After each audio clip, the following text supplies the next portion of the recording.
Valérie Fayat, bonjour. Bonjour. Merci de nous recevoir dans les locaux de la Fondation Sanofi Espoir. Bienvenue. Donc je rappelle, vous êtes la déléguée générale. Tout à fait. Alors, dites-nous, pour vous, pour Valérie Fayat, que signifie le mot pouvoir? Alors pour moi, le pouvoir, c'est une forme de liberté et de capacité de dire et aussi d'agir pour changer les choses ou faire avancer les choses en fait. Et une chose importante, je pense, en accord avec ses valeurs. En effet. Et justement, en accord avec ces valeurs, est-ce que ça se traduit pour vous de manière différente dans votre vie personnelle que professionnelle? Je ne pense pas, à partir du moment où on est en accord avec ses valeurs, je pense justement que les choses se font de la même façon au niveau de sa vie personnelle et de sa vie professionnelle. Est-ce que vous diriez qu'il y a une différence dans l'exercice du pouvoir selon si on est un homme ou une femme? Alors, je pense que cette question est posée à une femme notamment parce que je pense que derrière le mot pouvoir, on met beaucoup de virilité, presque un sens guerrier en fait au mot pouvoir.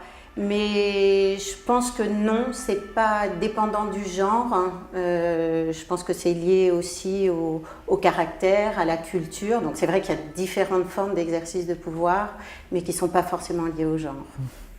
Très bien. Comment arrive-t-on à préserver un équilibre entre sa vie personnelle et professionnelle quand on est une femme de pouvoir, une femme qui a des responsabilités? Alors je sais que pareil, c'est une question qui est beaucoup plus dédiée aux femmes qu'aux hommes de pouvoir, mais je la pose quand même. Non, c'est vrai. Je pense qu'il y a une sorte de trépied indispensable qui est la vie professionnelle, la vie familiale et la vie personnelle. Garder du temps pour soi, garder du temps pour sa famille et puis avoir du temps aussi pour son travail. Là, je pense que c'est de la vigilance soi-même de tous les instants et je pense que l'entourage aide beaucoup. Alors justement, on entend souvent dire que les femmes qui ont du pouvoir, qu'elles ont dû sacrifier quelque chose. Alors ça peut être dans la vie personnelle, ça peut être dans la vie, au niveau de la famille, au niveau de son espace privé. Mais qu'est-ce que vous en pensez, vous? Je pense que la notion de sacrifice, c'est quelque chose en fait de délicat et très personnel. Et je pense que dans notre vie, on fait des choix. Alors, je ne sais pas s'il faut vraiment relier ça à du sacrifice. Donc oui, je pense que les gens qui ont acquis un certain pouvoir, à un moment donné en tout cas, ont fait des choix. Mais je pense de la même façon qu'un grand musicien ou un sportif de haut niveau ou quelqu'un qui consacre sa vie aux autres, quoi. À un moment donné, c'est plus des choix, je pense, que des sacrifices. Que des sacrifices. Si vous aviez un conseil à donner à une jeune fille qui souhaite justement avoir la liberté de faire des choix et les responsabilités qui vont avec, quel conseil lui donneriez-vous? Je pense que les femmes prennent l'espace qu'on leur laisse et je pense que le premier conseil que je lui donnerais, c'est de prendre l'espace qu'elle veut. Donc c'est sans doute la première chose d'oser, de ne pas se poser de barrières à elle-même. Et pour éviter ça, certainement d'accepter l'aide des autres, de demander, de se faire accompagner, de dire « je » aussi. Souvent on ne dit pas « je », hein, on a plutôt tendance à dire « nous », voilà, mais c'est rarement notre personne qu'on met en avant. Donc voilà, dire « je » et puis oser. Est-ce que c'est facile de dire « je » quand on est une femme de pouvoir ou est-ce que c'est facile de demander de l'aide quand on est une femme de pouvoir? Je pense que c'est surtout par rapport au genre féminin, là pour le coup. Et je disais tout à l'heure, les femmes prennent l'espace qu'on leur laisse, elles ne s'étendent pas. Oui. Et ça me rappelle, alors je ne sais pas si pour d'autres femmes c'est pareil, mais même dans les cours d'école, au niveau des filles, on n'a pas beaucoup d'espace. Hein. Les garçons sont là avec jouent au foot, et évidemment le ballon il va beaucoup plus loin. Voilà. Donc je pense que c'est vraiment très important de pouvoir oser et puis prendre l'espace qui est autour de nous. Très bien.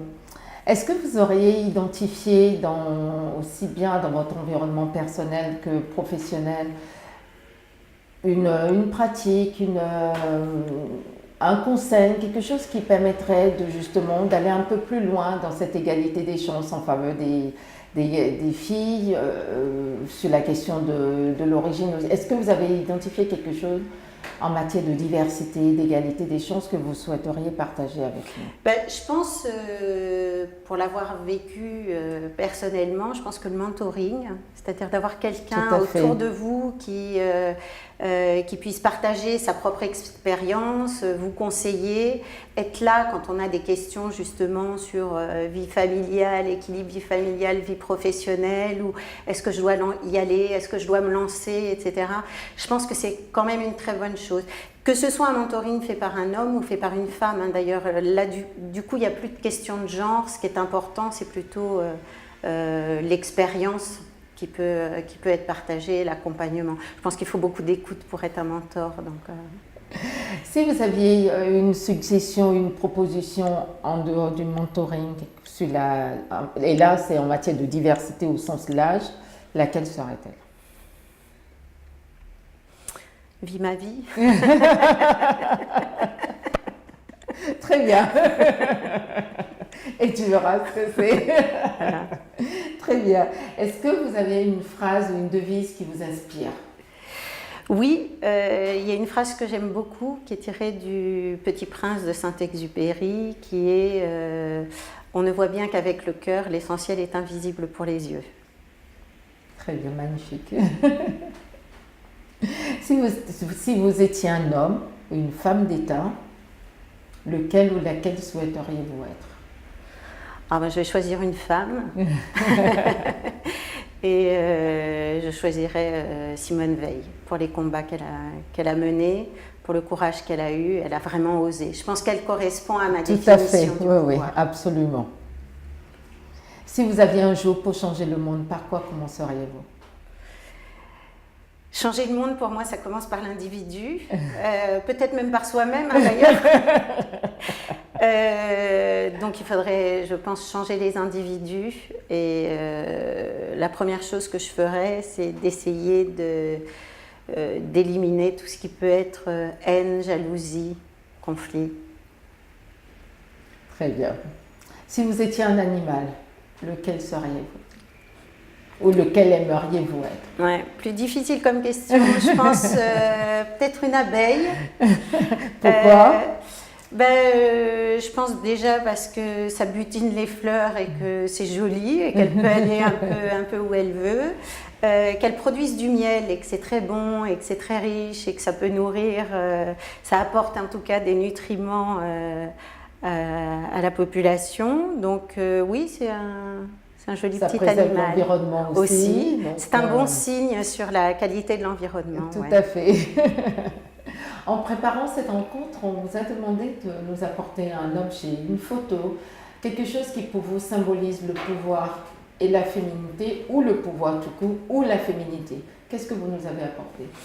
Alors, en fait, j'ai ça sur moi, c'est le parfum. Je pense que le parfum, c'est... Alors, pas un signe de pouvoir, si ce n'est de donner le pouvoir de se souvenir des choses. Les odeurs, ça rattache à un certain nombre de choses au niveau de la mémoire. Donc oui, le parfum, je pense que c'est à la fois féminin et ça possède un certain pouvoir. Tout à fait. Et aussi, comme vous disiez tout à l'heure, c'est une identification. Très bien. Si une petite fille regarde cet entretien et déclare « Quand je serai grande, je voudrais être Valérie Fayard », vous lui direz quoi? Déjà que c'est un honneur. Je dirais d'abord que c'est un honneur. Ensuite, je préférerais... Ce que je lui dirais, c'est que la première chose, c'est qu'elle reste elle-même. Et je préférerais en fait l'inspirer, lui servir effectivement de référence, voire même de ressource pour les moments un peu de lassitude ou quand elle a envie de baisser les bras. Voilà. Très bien. Notre entretien touche à sa fin. Pour Valérie Fayard, en un mot, une phrase, le pouvoir c'est? En un mot, l'éducation. En deux mots, l'éducation et la communication. Très bien. Merci beaucoup Merci Valérie. à vous.